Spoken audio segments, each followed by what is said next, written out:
It's Thursday, February 21. This is the news on PBCJ. I am Simone Absalom. The Jamaican economy experienced real gross domestic product growth of 1.8% for the 2018 calendar year.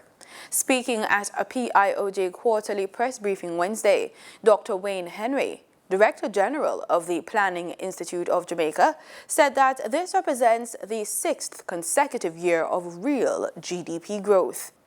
Henry attributed the growth to an increase in external demand for Jamaica's export industries, especially mining and quarrying and hotels and restaurants.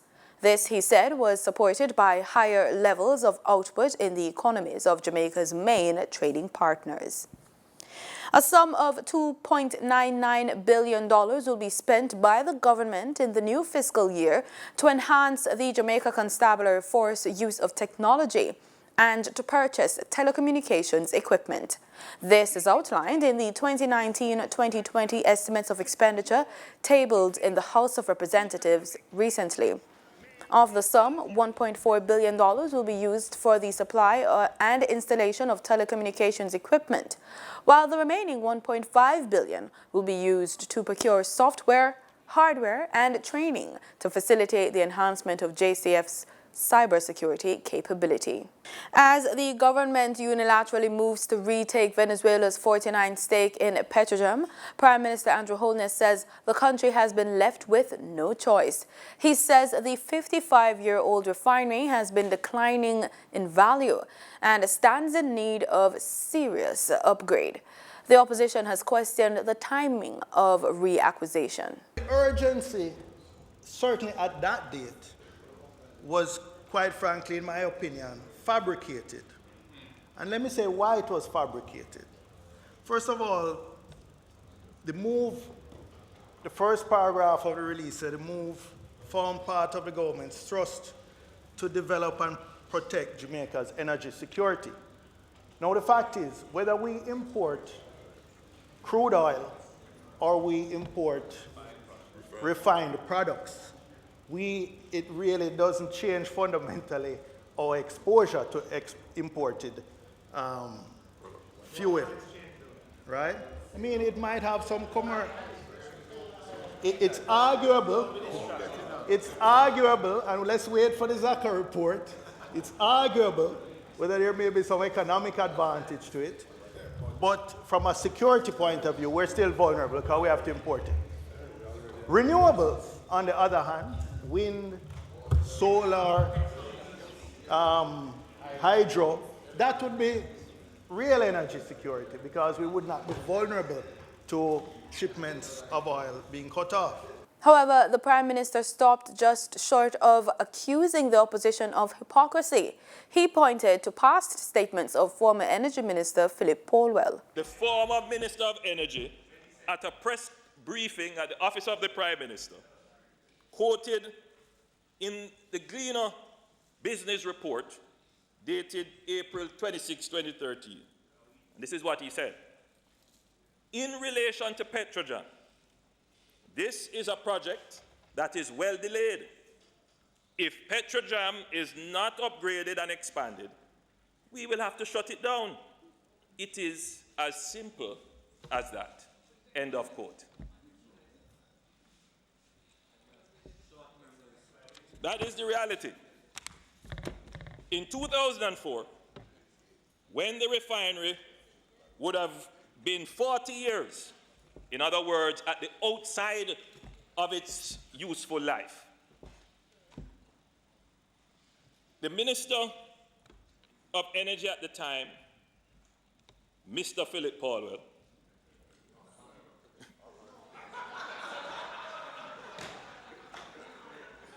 in his sectoral presentation to the Honorable House, announced that upgrading of the Petromar refinery would be a central policy of the government of Jamaica to improve its capacity, cognizant that without the upgrade, the refinery would be unable to meet upcoming changes in global fuel specifications. This was 15 years ago. The Prime Minister was speaking in the House of Representatives on Tuesday. The bill to reacquire shares was passed in the House. The dismissal of Petrojam's former Human Resource Development and Administration Manager Rosalie ScottHeron has been ruled to be unjust and unreasonable. Heron was dismissed on December 23, 2016 by then General Manager Floyd Grindley. News came Wednesday that the state-owned oil refinery will have to pay millions of dollars to Mrs. ScottHeron after the Industrial Disputes Tribunal ruled that she should be compensated for being unjustifiably dismissed. The tribunal ruled on Monday that Mrs. ScottHeron should be paid 12 months' salary.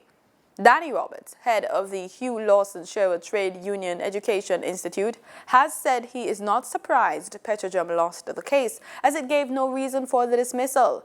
In fact, the IDT, after hearing arguments from attorneys for both sides as well as ScottHeron herself, reportedly stated that the manner in which she was dismissed was a breach of the Labor Regulations Code and rules of natural justice. Police are investigating the case of more than a dozen students of Clancarthy High School on Deanery Road in St. Andrew after they were taken to hospital on Wednesday to be treated for suspected food poisoning. One of the students is said to be in serious condition. It's reported that 15 students became ill at school after consuming sweets called shockers sold to them by another student. The sweets were reportedly expired, causing the students to experience nausea, vomiting, and stomach aches. The students were taken to hospital where they were tested, treated, and all but one released. Students and staff of University Technology took to the streets voicing their concerns about what they say is the small government subvention to the university when compared to other institutions across the island. According to Integrity Action Movement at the university in a release yesterday, the issue is not that the University of the West Indies gets the most per capita subvention. It is that UTech, when compared to other institutions, is ranked near the bottom of the chart. The police have imposed a curfew in sections of August Town, Kingston 7 in the St. Andrew Central Division. The curfew began last evening at 6 p.m. and will remain in effect until today at 6 p.m. The boundaries for the curfew are as follows. North, along an imaginary line between 925 meters from the large upstairs house on the hillside in Goldsmith Villa to the intersection of Augusttown Road and University Road. East, along an imaginary line about 768 meters from the intersection of Augusttown Road and University Road to May Lane. South, along an imaginary line about 720 meters from May Lane to Top Road. West, along an imaginary line about 1,000 meters from Top Road to the large upstairs house on Hillside in Goldsmith Villa. During the hours of the curfew, all persons within the boundaries are required to remain within their premises unless so otherwise authorized in writing by a member of the security forces who is in charge of enforcing the curfew. The Climate Change Advisory Board, with the mandate to advise the Minister of Economic Growth and Job Creation on climate change issues affecting Jamaica, was recently reconstituted. The board will comprise of Dr. Jacqueline Bessessa Mackenzie from the Ministry of Health, who is a new addition, Dr. Livingston White from the Caribbean Institute of Media and Communication, energy consultant David Barrett, Dr. Susan Otukon, Jamaica Conservation and Development Trust, and Peter Knight from the National Environment and Planning Agency. The US dollar on Wednesday, February 20, ended trading at Jamaican $133.26, down by 7 cents. That's according to the Bank of Jamaica's daily foreign exchange trading summary. Meanwhile, the Canadian dollar ended trading at 100 Jamaican dollars 91 cents, up from $98.79, while the British pound sterling ended trading at Jamaican $172.53, up from $168. Motorists should see an increase in the pumps in the price of gasoline and diesel effective today, and that's according to the latest ex-refinery costs from Petromar. 87 and 90 octane gasoline will be sold for $125.49 and $128.33 per liter respectively, up by $3.07 each. Automotive diesel fuel will be sold for $135.12 per liter, following an increase of $2.92, while ultra-low sulfur diesel is up by $2.98 and will be sold for $136.50 per liter. Meanwhile, kerosene increased in price by $3.45 and will be sold for $112.74 per liter. Do remember, marketing companies and retailers will add their respective markup to these prices. In regional news, the Antigua and Barbuda government has defended its decision to enter a multi-million-dollar agreement with the world's largest independent cruise port dealer to develop the island's cruise port in the capital, St. John's. Prime Minister Gaston Brown says the U.S. $83 million deal with London-based Global Ports Holdings will change the island's landscape. We have more in this report. At this time, our cruise product literally is rated the worst in the Caribbean. But in order to compete, the government needs capital. If we could have done it alone, we would have done it alone. In fact, we have tried. Under the terms of the 30-year concession agreement between the government of Antigua and Barbuda and Global Ports Holding, known as GPH, the group will take over the management of cruise ports in Antigua in exchange for infrastructure and debt payments, wiping away the $21 million debt from the Nevis Pier.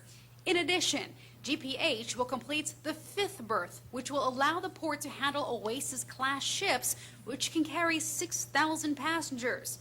Plus, enhancements of the current Heritage Mall properties and the development of more retail space and food and beverage facilities. Global Ports will pay us a head tax of $1. It is expected that within 24 months we should get up to at least 1 million tourists.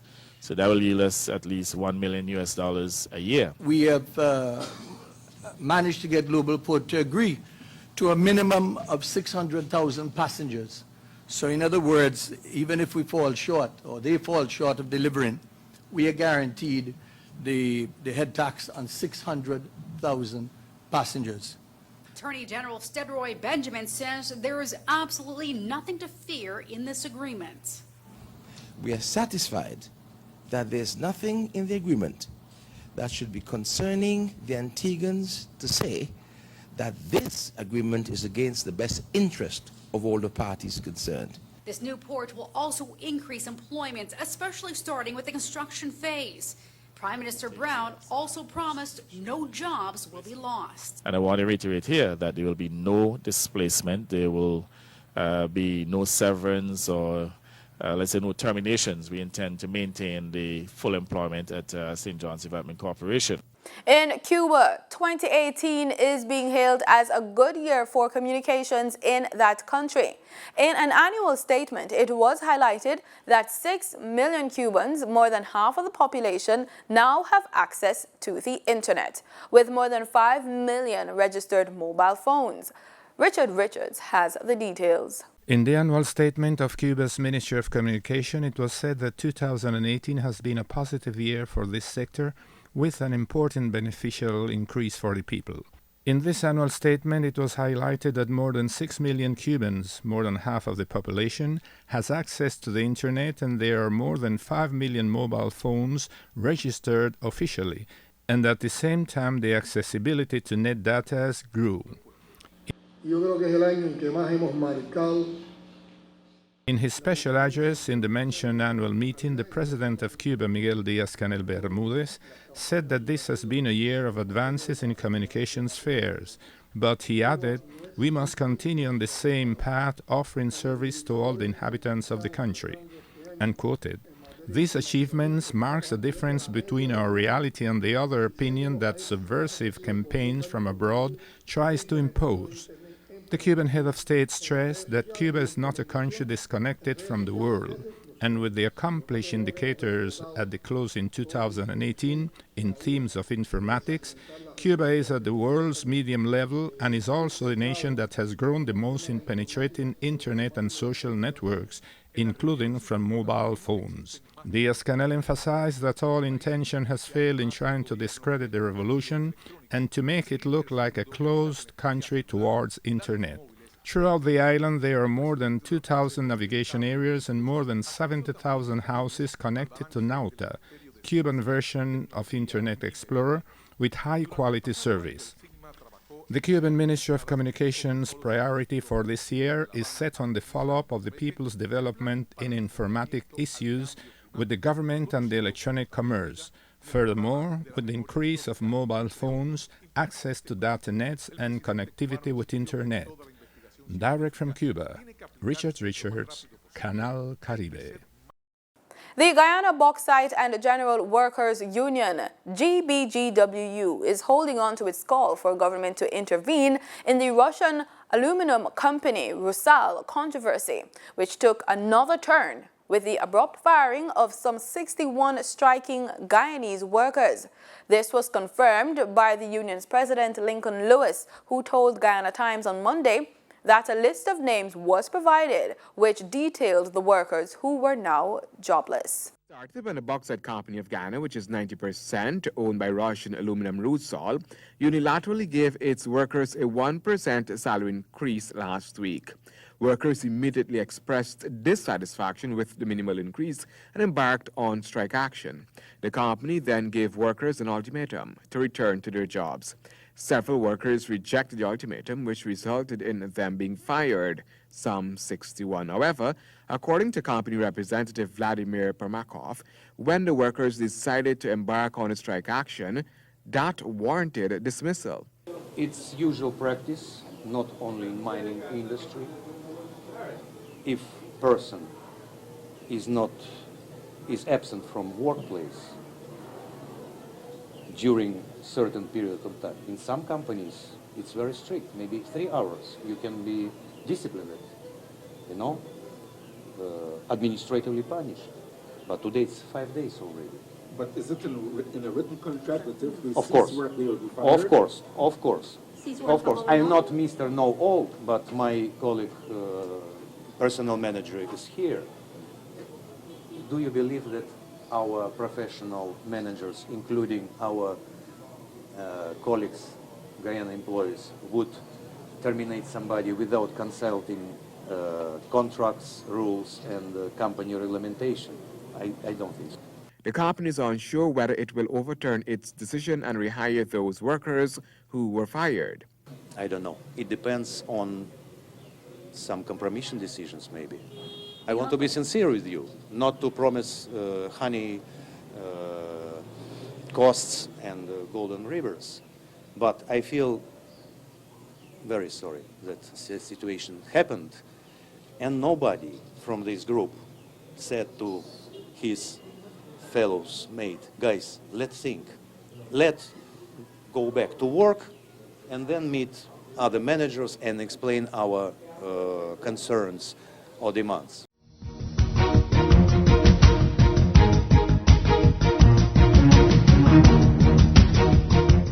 In sports, it's all about cricket. Chris Gayle's 24th one-day 100 went in vain as West Indies paid dearly for a plethora of missed chances in the field, allowing England to complete their highest ever run chase in one-day internationals and win the opening contest of the 5-match series by 6 wickets. Here are the highlights.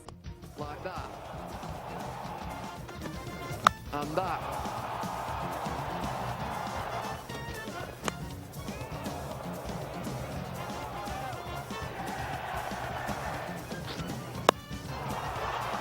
There's more. Don't know what there is out there, but they've got peppered. That's the biggest one.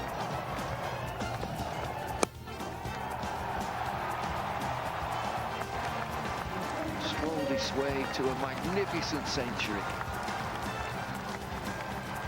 He's put a show on. Shimron Hepmile. Held out to Jason Roy at mid-off. Another wicket for Chris Wokes, and then Nicholas Pooran on debut couldn't get any impetus into the innings or his innings, but Darren Bravo could. He was striking the ball as well. As we've seen, he struggled when he came back in Bangladesh late in 2018. Looked in good touch today. And he played his part in that vital innings and partnership with Gale, who had one or two close shaves. Chris Wokes felt that he was impeded, blinded by the sun.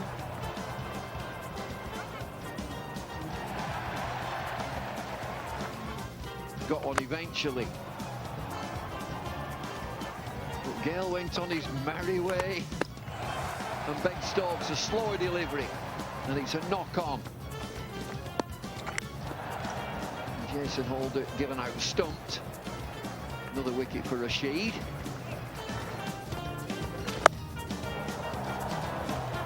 And that ends the innings.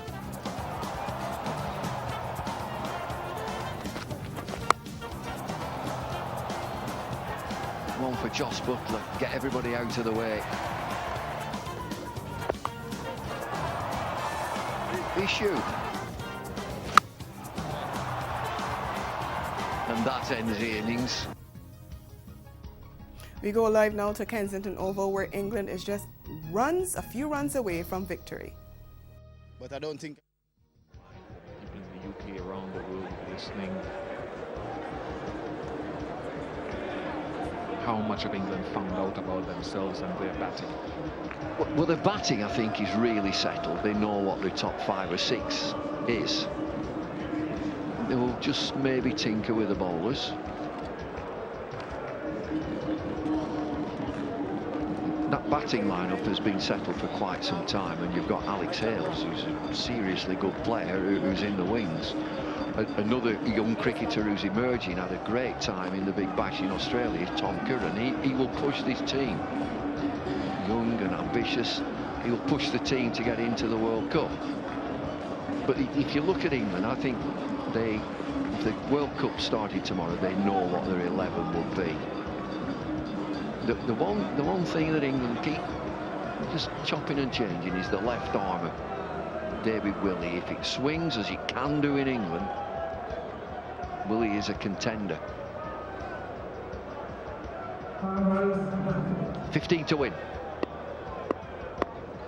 The second game in a row that England have had the opposition score over 350 against them. Last game in Sri Lanka last year.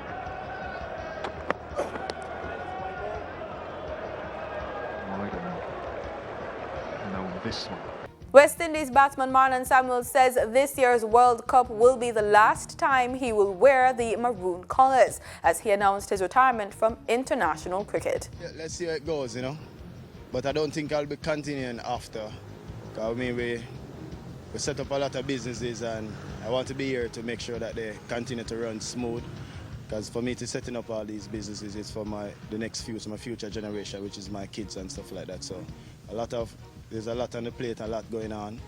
But I mean, one last big go. Would like to go to the World Cup. Would like to win that World Cup for the entire Caribbean again. You know, bring back those lovely memories like the World Cup T20 finals. So definitely, the passion is always there, representing the entire nation, the Caribbean, and that passion will never leave. Samuels is currently nursing a knee injury, and he says he will be seeking treatment abroad with the hope of playing for the region at the World Cup. I'm going to Italy probably the 1st of March to go and see a specialist as well. So right now the process is going good, putting in some work and stuff like that. So you can look out for my knee to be, once it's 100%, then I'll be back and playing some cricket. In athletics, 2011 World 100-meter champion Johan Blake says he can get back close to his best form as he targets the IAAF World Championships in Qatar later this year. Blake has had moderate success since returning from a major hamstring injury in 2016, including placing 4th in the Olympic 100-meter final in Rio and taking the bronze for the Commonwealth Games last year.